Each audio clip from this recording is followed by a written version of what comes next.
আসসালামু আলাইকুম everyone, welcome to back new another video. আজকের ভিডিওর মূল বিষয়বস্তু হচ্ছে যে আপনারা কিভাবে ডিএক্সএফ ফাইল তৈরি করবেন এবং জেডি ফাইলকে ডিএক্সএফ ফাইলে পরিবর্তন করবেন। তো এই দুটা বিষয় নিয়ে আজকের ক্লাস মূলত। তো কথা না বাড়িয়ে চলুন শুরু করা যাক।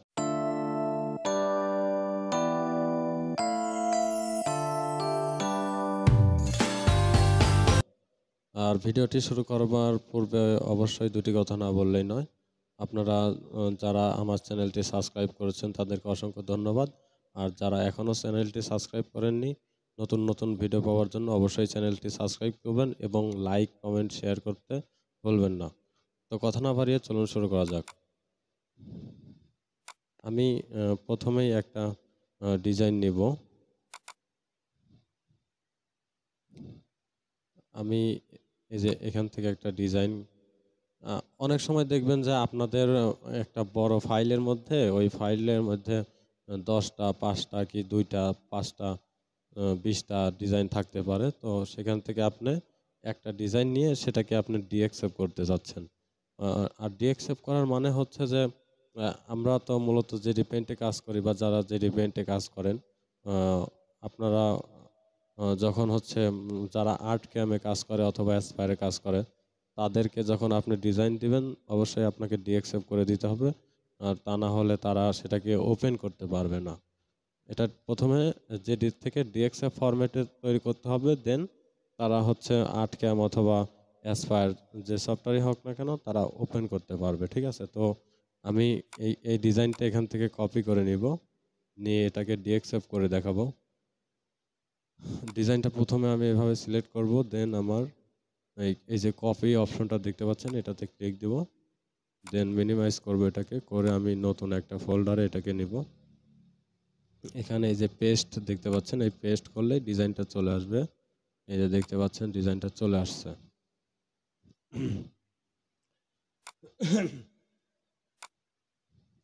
এখন আপনারা যখন ডিজাইনটাকে ডিএক্সএফ করবেন তখন প্রত্যেকটা কাটিং আপনারা যেমন zoom in cutting, floating cutting, প্রত্যেকটা কাটিং এরকমভাবে আলাদা করে নেবেন। ঠিক আছে, নইলে একসাথে জয়েন্ট লেগে যায় এবং বিভিন্ন রকমের সমস্যা হয়।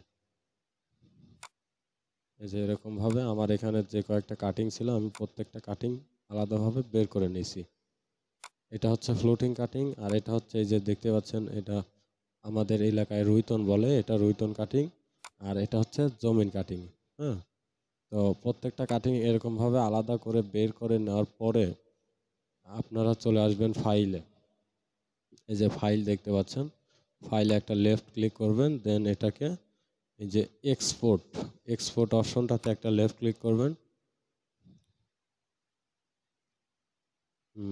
এখানে এই যে সেভ অ্যাজ টাইপ, অর্থাৎ আপনি কোন ফরম্যাটে এটা সেভ করতে চাচ্ছেন সেটা এখানে সিলেক্ট করে দিবেন। এখান থেকে আমরা যে ডিএক্সএফ ফাইল এটা সিলেক্ট করে নিলাম, দেন আমরা ফাইলের একটা নাম লিখব। এখানে ডি ডবল ও আর ডোর, ডি ই এক্স এফ, ফাইলটার নাম ডোর ডিএক্সএফ লিখে নিলাম। আর এখানে ডেস্কটপ আপনারা সিলেক্ট করে রাখবেন। এখানে যে এরকম ডিএসপিসি বা অন্য অন্য স্পেসিফিক ফোল্ডার যদি আপনাদের সেট থাকে তাহলে সহজে খুঁজে পাবেন না। আর আমি এখানে ডেস্কটপ সেট করে নিয়েছি, যার কারণে আমি যখন এই ডিএক্সএফ ফাইলটাকে সেভ করব আমার ডেস্কটপের উপরেই এই ফাইলটা সেভ হবে। এতে করে আমি সহজে ফাইলটাকে খুঁজে পাবো। তো এই যে এখানে এই অবশ্যই আপনারা যখন এই ফাইলটাকে ডিএক্সএফ করবেন অবশ্যই সেভ অ্যাজ টাইপ এটাকে আপনারা ডিএক্সএফ করে দিবেন। ঠিক আছে, এখন আর এখানে একটা নাম লিখে নেবেন। তো এবার সেভ অপশনটাতে ক্লিক দিতে হবে। একটু লোড নেবে। আমাদের এই দরজার এই ফাইলটা ডিএক্সএফ ফরম্যাটে সেভ হয়ে গেছে। আমি এই পেজটাকে একটু মিনিমাইজ করি। এই যে দেখতে পাচ্ছেন, এই যে ডোর ডিএক্সএফ, হ্যাঁ, এটা ডিএক্সএফ আকারে সেভ হয়ে গেছে। তো এই ডিএক্সএফ ফাইলটাই আপনারা আবার আপনারা অনেক সময় দেখা যায় যে অন্যের কাছ থেকে ডিজাইন কেনেন, তারা আর্ট ক্যামে কাজ করে অথবা অ্যাসপায়ারে কাজ করে, তারা আপনাকে ডিএক্সএফ করে দিচ্ছে। তাদের ফাইলটা কিন্তু আপনি সরাসরি জেডি পেইন্টে ওপেন করতে পারবেন না। তো সেক্ষেত্রে আপনি তাদের বলে দিবেন যে ভাই তাদের থেকে আগে শুনে নেবেন যে আসলে তারা কোন সফটওয়্যারে কাজ করে। যদি জেডি পেইন্ট সফটওয়্যারে কাজ করে তাহলে সেক্ষেত্রে আপনারা জেডি ফাইল নিয়েই সরাসরি কাজ করতে পারবেন। আর যদি তারা আর্টক্যাম অথবা অ্যাসপায়ারে কাজ করে তাহলে সেক্ষেত্রে তাদেরকে বলবেন যে ভাইয়া আমার ডিজাইনটাকে আপনি ডিএক্সএফ করে দেন। তো তখন তারা ডিএক্সএফ করে দিবে। আর ডিএক্সএফ করা ফাইল এই যে এরকম আপনার এই পিছনে এই যে ডিএক্সএফ এটা লেখা আছে, দেখেন খেয়াল করেন, এই ডিএক্সএফ লেখা থাকবে। আর তাছাড়া আপনারা এই যে প্রপার্টিজে আসলে পরে এই ফাইলের টাইপটা দেখতে পাবেন, এই যে টাইপ অফ ফাইল, এখানে ডিএক্সএফ ফাইল এই যে লেখা আছে, দেখতে পাচ্ছেন ডিএক্সএফ লেখা আছে, অর্থাৎ এটা ডিএক্সএফ ফাইল। এই ফাইলটাকে আপনারা জেডি পেইন্টেও ওপেন করতে পারবেন, আর্টক্যামেও ওপেন করতে পারবেন, অ্যাসপায়ারে ওপেন করতে পারবেন। তো এখন দেখলেন যে আসলে কিভাবে ডিএক্সএফ ফাইল তৈরি করে। আর এখন আমি দেখাবো যে কিভাবে আপনারা এই ডিএক্সএফ ফাইলটাকে ওপেন করবেন। তো এই ডিএক্সএফ ফাইলটাকে ওপেন করব আমি এখানে যে ফাইলটা রাখছিলাম, এই যে এই ফাইলটাকে আমি ডিএক্সএফ করলাম। আমি এই ফাইলটা এখন ডিলিট করে দিব, ডিলিট করে দিলাম। হ্যাঁ, এটা আমি সেভ দিয়ে কেটে দিব। আমি দেখাচ্ছি আপনাদের। এখন নতুন একটা পেজ নিয়ে নেবেন তাহলে বেটার। জেডি পেইন্টের নতুন একটা পেজ নিয়ে নেবেন, এভাবে নিয়ে এই যে ফাইল দেখতে পাচ্ছেন, এই ফাইল অপশনটাতে ক্লিক দিবেন। দেন ইম্পোর্ট, এই যে ইম্পোর্ট দেখতে পাচ্ছেন, এই ইম্পোর্ট অপশনে এসে এই যে উপরে 2D ড্রয়িং এই অপশনটাতে ক্লিক দিবেন। দেন এই নিচে আপনাদের ফাইলস অফ টাইপ এটাতে ডিএক্সএফ সিলেক্ট করে নেবেন, অর্থাৎ আপনি কোন টাইপের ফাইলটাকে ইম্পোর্ট করতে চাচ্ছেন। এখন এখানে 5টা ক্যাটাগরি আছে, যেমন এআই ফাইল আছে, ডিএক্সএফ ফাইল আছে, ইপিএস ফাইল আছে, জিএইচআর ফাইল আছে, ঠিক আছে, আবার পিএলটি ফাইল আছে। আপনাদের ফরম্যাটটা অবশ্যই খেয়াল করে নেবেন। আর যেহেতু আমরা ডিএক্সএফ ফাইল ওপেন করব সেহেতু আমাদের এই ডিএক্সএফটাকে সিলেক্ট করে নিতে হবে।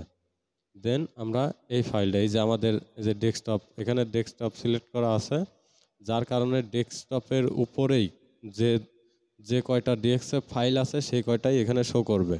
আর এখানে যদি আমাদের দিস পিসি সিলেক্ট করা থাকতো তাহলে আমাদের এই দিস পিসির ভিতরে এই লোকাল ডেস্ক বা অন্যান্য যে সমস্ত ফোল্ডারে ডিএক্সএফ ফাইলগুলো আছে সেগুলো শো করবে।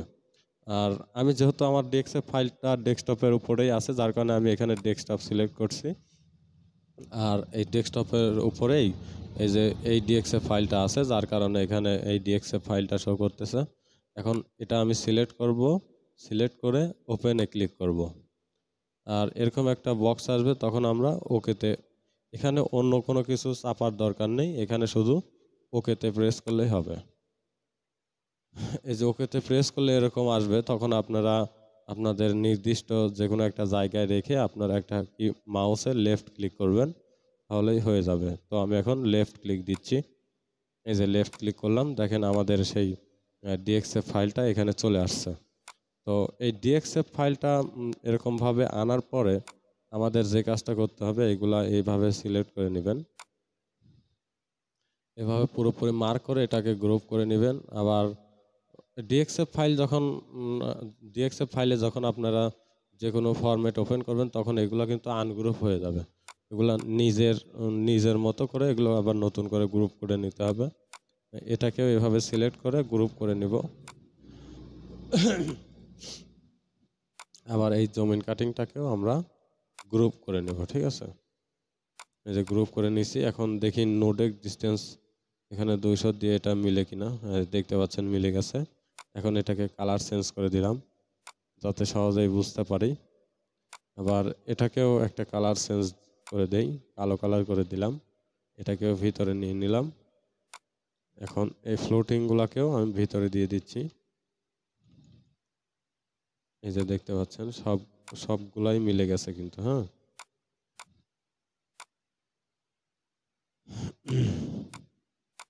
তো এই ছিল যে কিভাবে আপনারা ডিএক্সএফ ফাইল ওপেন করবেন।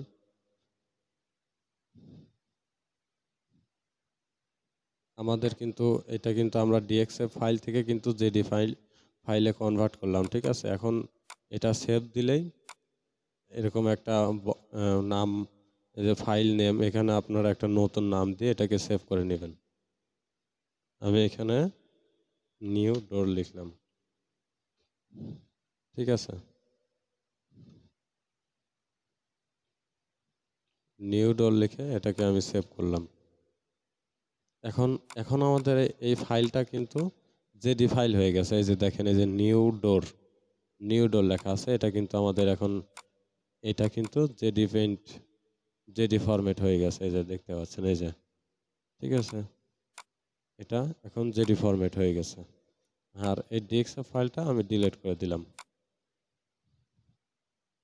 তো এই ছিল আজকের ভিডিও। দেখা হবে নতুন ভিডিওতে। আর কি বিষয়ের উপর আপনাদের ভিডিওর প্রয়োজন অবশ্যই আমাকে কমেন্টে জানাবেন। আমি অবশ্যই ভিডিও করার চেষ্টা করব, আপনাদের হেল্প করার চেষ্টা করব। আর অবশ্যই ভিডিওটা বেশি বেশি শেয়ার করবেন এবং লাইক করবেন। ধন্যবাদ সবাইকে।